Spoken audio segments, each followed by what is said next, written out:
मर जाएंगे जालिम की हिमायत न करेंगे, मर जाएंगे जालिम की हिमायत न करेंगे। अहरार कभी तरके रवायत न करेंगे। क्या कुछ न मिला है जो कभी तुझसे मिलेगा, अब तेरे न मिलने की शिकायत न करेंगे। शब बीत गई तो गुजर जाएगा दिन भी, शब बीत गई तो गुजर जाएगा दिन भी, हर लहजा जो गुजरी वो हिकायत न करेंगे। ये फ़क्र दिले ज़ार का इफ़ज़ाना बहुत है, शाही नहीं मांगेंगे विलायत न करेंगे। हम शेख न लीडर न मसाहिब न सहाफ़ी, हम शेख न लीडर न मसाहिब न सहाफ़ी, जो ख़ुद नहीं करते वो हिदायत न करेंगे। बिस्मिल्लाहिर्रहमानिर्रहीम। मुअज़्ज़ज़ ख़वातीन व हज़रात और मेरे अज़ीज़ तलबा व तलबात, आज हम इस क्लासरूम में दो इम्पॉर्टेंट टॉपिक्स पे बात करेंगे। पहला टॉपिक है वतन, पाकिस्तान पे बात करेंगे, वतन की मोहब्बत पे बात करेंगे। और दूसरा टॉपिक है टीचर, असातिज़ा इकराम की जो फ़जीलत है, उस्ताद का मकाम और मर्तबा है, उस पे हम अपने ख़यालात का इज़हार करेंगे। और लास्ट में अगर टाइम हुआ तो हम आर्मी की सिलेक्शन पे बात करेंगे कि आर्मी की तैयारी आप लोगों ने कैसे करनी है।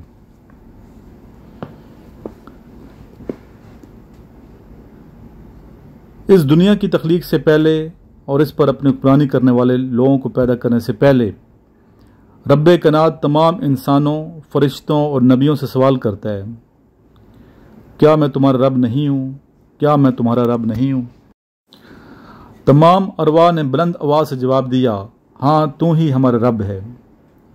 इसके बाद ज़मीन और आसमान तख्लीक हुए और फिर अल्लाह रब्बुल इज़्ज़त ने मुख्तलिफ़ मखलूक़ात को पैदा किया। इसी में एक इंसान था जिसको अशरफुल मखलूक़ात होने का शर्फ हासिल हुआ और वो इस ज़मीन पर भेजा गया। इसके बाद अल्लाह ताला ने इंसानों में से ही अपने बरगज़ीदा बंदे मुंतखब किए और इनको पैगम्बर बनाकर दूसरे इंसानों की रहनुमाई के लिए मुकर्रर किया। इसके बाद इंसान दो ग्रोह में बढ़ गए, एक वो जो रसूलुल्लाह सल्लल्लाहु अलैहि वसल्लम की पैरवी करने वाले थे और दूसरे वो जिन्होंने खुदा को झुठलाया और रसूल खुदा सल्लल्लाहु अलैहि वसल्लम को झुठलाया। एक वो जो मोमिन यानी ईमान वाले बन गए और दूसरे काफिर। इसके बाद इन कुफ़ार ने भी अपनी कई शक्लें इख्तियार की और ये तमाम वो थे जिनको आजकल हम यहूदी, ईसाई, सिख, हिंदू या बुद्ध मत के पैरोकार और न जाने किन किन नामों से जानते हैं। अजीज़ तलबा व तलबात, इसके बाद 19वीं सदी का आगाज़ होता है।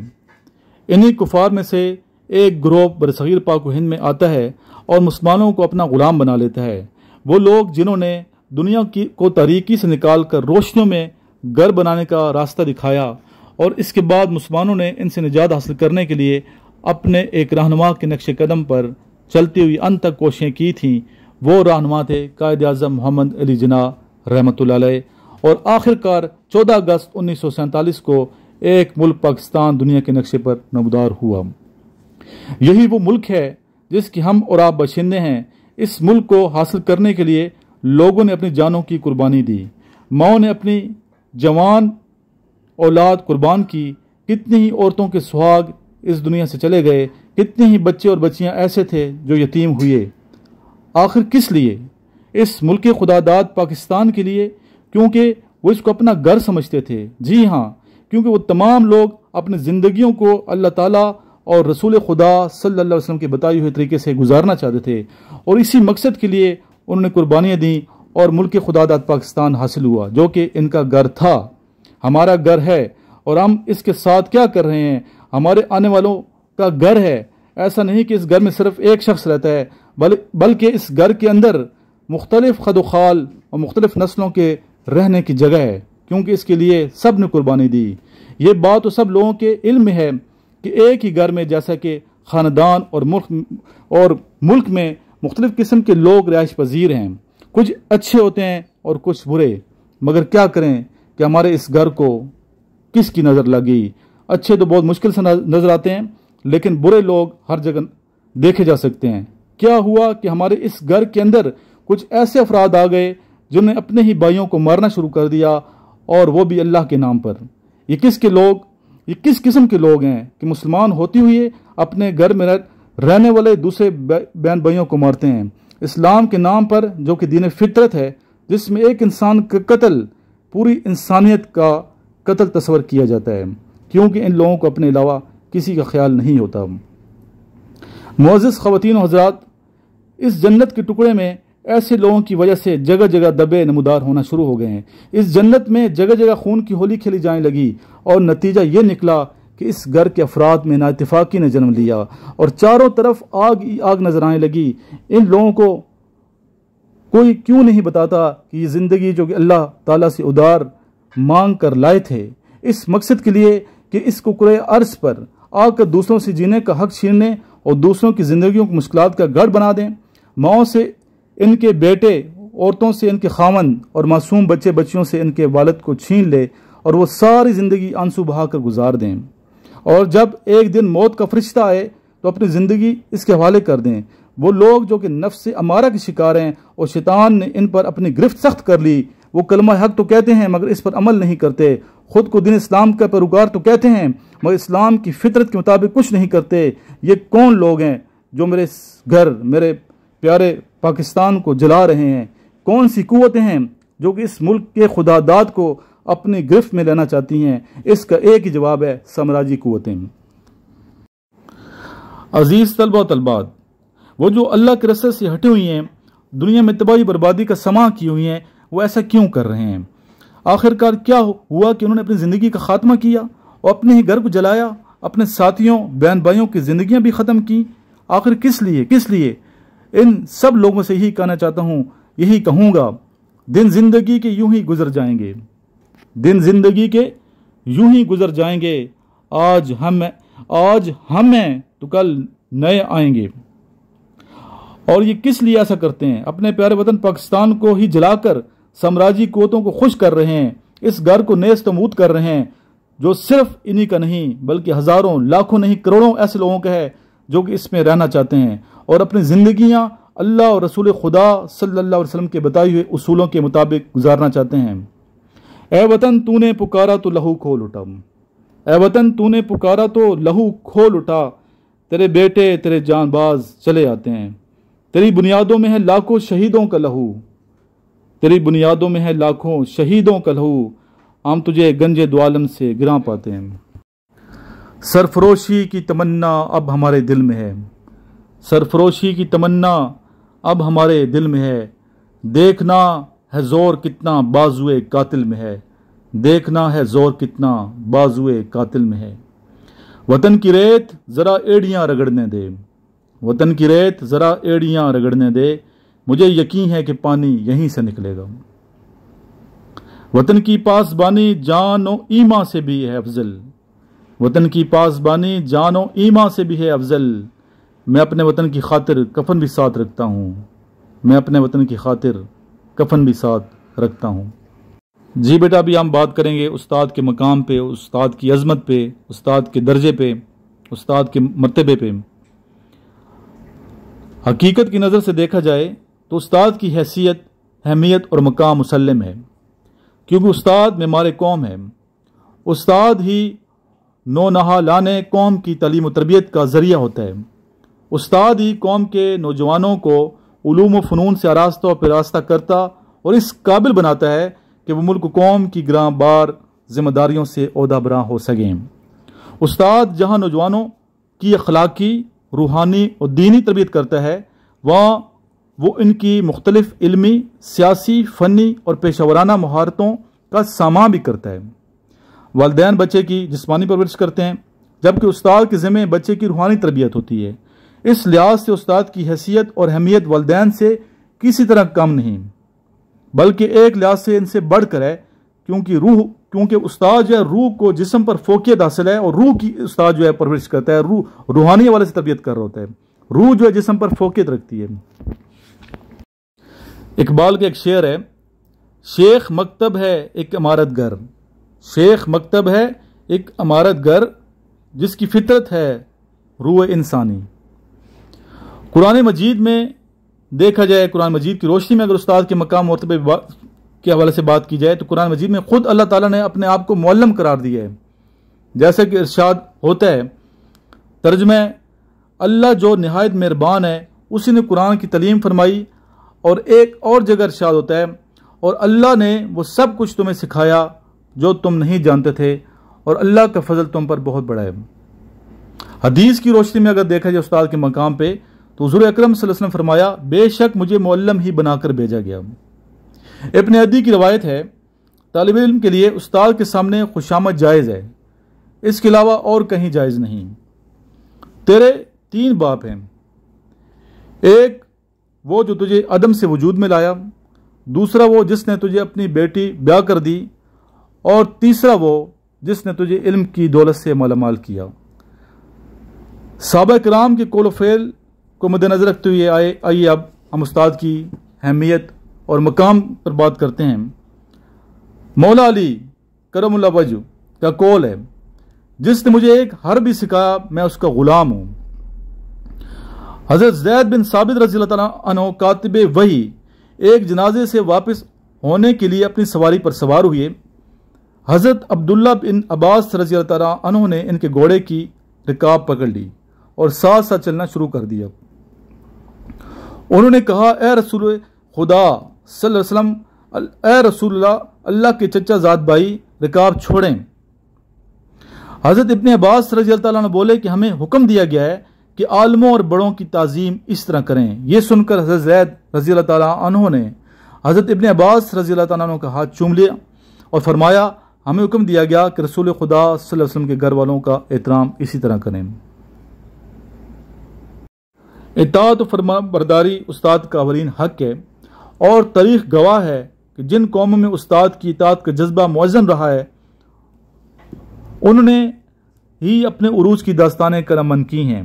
तालीम और तदरीस का अमल उस्ताद की इताअत और फरमाबरदारी के बगैर मुकम्मल नहीं हो सकता। इसी तरह बेटा, उस्ताद की अज़मत जो है आपके दिल में होनी चाहिए, उस्ताद का एहतराम होना चाहिए, रिस्पेक्ट होनी चाहिए, अदब होना चाहिए। उस्ताद से जब भी आप पेश हैं, नहायत अदब से, रिस्पेक्ट से आप बात करें। इससे फ़ायदा ये होगा, एक तो उस्ताद की तरफ से मिलेगी आपको शफ़क़त और मोहब्बत, और साथ दुआएँ भी मिलेंगी। और यकीन करें, जो बच्चे अपने वालिदैन की दुआएं लेते हैं, अपने असातिज़ा किराम की खिदमत करके दुआ लेते हैं, वो कभी नाकाम नहीं होते। मिसल मशहूर है, बा अदब बा नसीब, बे अदब बेनसीब। हज़रत इमाम अबू हनीफ़ा रहमतुल्लाह अलैह फरमाया करते थे, जब तक मेरे उस्ताद ज़िंदा रहे मैंने इनके मकान की तरफ कभी पाँव नहीं फैलाए। तो यही वजह है कि आपको कितनी रिस्पेक्ट मिली है। ठीक है, आज भी उनका नाम इज़्ज़त एहतराम से लिया जाता है। इंसानी माशरे की तमाम तर तरक्की महवर जो है उस्ताद है, उस्ताद की ज़ात है। जितनी तरक्की हो रही है, कामयाबियाँ मिल रही हैं, सचश्मा तरक्की का मरकज़, महवर और वजह क्या है? उस्ताद की ज़ात है। अच्छे असातिज़ा किराम अपनी कौम को संवारते हैं। मुअशरती वक़ार में इसके मकाम मरतबे को ऊँचा रखना तमाम माशरे का फ़र्ज़ है। रसूलुल्लाह सल्लल्लाहु अलैहि वसल्लम का ये इरशाद ग्रामी उस्ताद के मरतबे को बयान करने के लिए काफ़ी है कि बेशक मुझे मुअल्लम बनाकर भेजा गया, बेशक मुझे मुअल्लम बनाकर भेजा गया। लेकिन टीचिंग जो है पैगंबराना पेशा है। जो लोग टीचर हैं उन्हें खुश होना चाहिए कि आप कितने अजीम पेशे से वाबस्ते हैं। ठीक है, आप पैगंबराना पेशे से वाबस्ते हैं। एक दिन मशहूर अब्बासी खलीफा हारून रशीद अपने बेटों अमीन और मामून के बारे में जानने के लिए दरसगाह में गया। देखा कि एक बेटा उस्ताद को वुज़ू करवा रहा है। उसके एक हाथ में पानी का बर्तन है, जी अज़ान हो रही थी, उसके एक हाथ में पानी का बर्तन है। खलीफा को देखकर उस्ताद का जहन मुतगय्यर हो गया कि खलीफा वक्त शहजादे की इस अमल को अपने लिए बेइज्जती महसूस करेंगे। खलीफा ने करीब जाकर शहजादे को डांटा कि अपने उस्ताद की खिदमत इस तरह करते हैं, एक हाथ में पानी डालो, दूसरे हाथ से उस्ताद के पाँव को मलो। मौजूदा दौर में भी वो कौमें दुनिया में सबसे आगे हैं जिसने उस्ताद को जुमला मुआशी ज़रूरतों की फ़िक्र से आज़ाद कर रखे है। उस्ताद भी सिर्फ तालीम तदरीस की मशागत में ही मगन है। अफसोस हमारे उस्ताद की इज़्ज़त नहीं है, उस्ताद का वो वक़ार नहीं है, वो शान शौकत नहीं है, उस्ताद को इज़्ज़त नहीं दी जाती, वो रिस्पेक्ट नहीं दी जाती, वो अदब नहीं किया जाता जिस तरह करना चाहिए। तो अच्छे असातिज़ा किराम आज भी हैं, उनकी रिस्पेक्ट ज़रूरी है।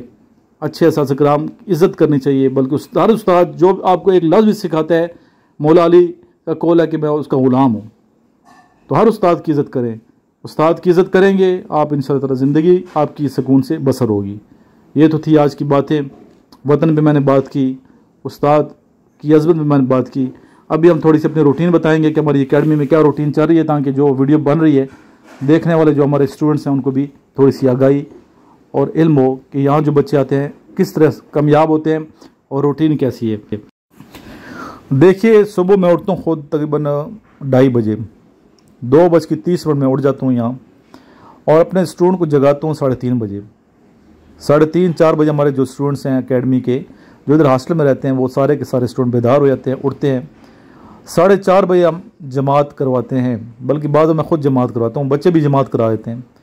तो एक बच्चा जो इतनी जल्दी उठता है, नमाज़ पढ़ता है, तो उसके चेहरे पे वैसी रोशनी होगी, नूर होगा, अल्लाह की खुशनुदी होगी। और जो काम आप इस्लाम के मुताबिक करते हैं, जल्दी सोना, जल्दी उठ जाना, अल्लाह की ज़ात भी खुश होती है और जिस्मानी हवाले से भी आप सेहतमंद रहते हैं। बात है ये समझ। लेकिन आजकल बच्चे क्या करते हैं, रात को पूरी पूरी रात जागते रहते हैं, मोबाइल पे लगे रहते हैं, और सुबह जो है 11-12 बजे उठ रहे होते हैं। तो फिर नाकाम हो जाते हैं, मुंह लटकाया होता है कि सर हम नाकाम हो गए अपनी गलती की वजह से। तो हमारी रूटीन ऐसी है एकेडमी की कि हम सुबह सवेरे बच्चों को जगाते हैं, 4:30 जमात होती है। उसके बाद बच्चे जो हैं 1.5 घंटे तक कुरान शरीफ की तिलावत और ज़िक्र अस्कार करते हैं। अभी अगर देखें 30 स्टूडेंट यहाँ पे मौजूद है मेरे पास एकेडमी में, हर बच्चा एक सिपारा पढ़े तो एक ख़त्म डेली का हो जाता है ना। इसी तरह दुरूद शरीफ बच्चे डेली 2 से 3 हज़ार एक बच्चा पढ़ता है।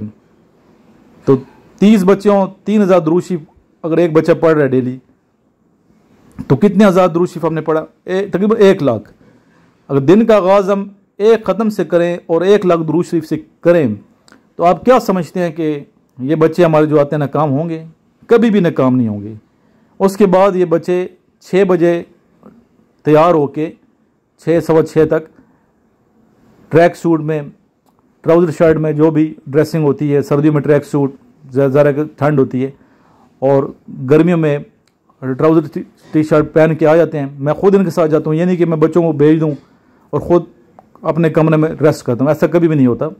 बल्कि मैं खुद स्टूडेंट के साथ जाता हूँ। जितने भी स्टूडेंट हमारे पास आते हैं, चाहे आर्मी, नेवी, एयरफोर्स की तैयारी के लिए आ रहे हैं, चाहे कैड कॉलेज के इंट्री टेस्ट की तैयारी के लिए आ रहे हैं, चाहे मिलिट्री का जेलम की तैयारी के लिए आ रहा है, मिलिट्री का मरी की तैयारी के लिए आ रहा है, इसी तरह मिलिट्री का सुई, PF का लो टोपा, PF कॉलेज सरगोदा, और बाकी जितने टॉप क्लास के कैड कॉलेज हैं, मुख्तलिफ कैड कॉलेज में पढ़ा चुका हूँ ऑलरेडी, मेरा एक्सपीरियंस है अल्हम्दुलिल्लाह।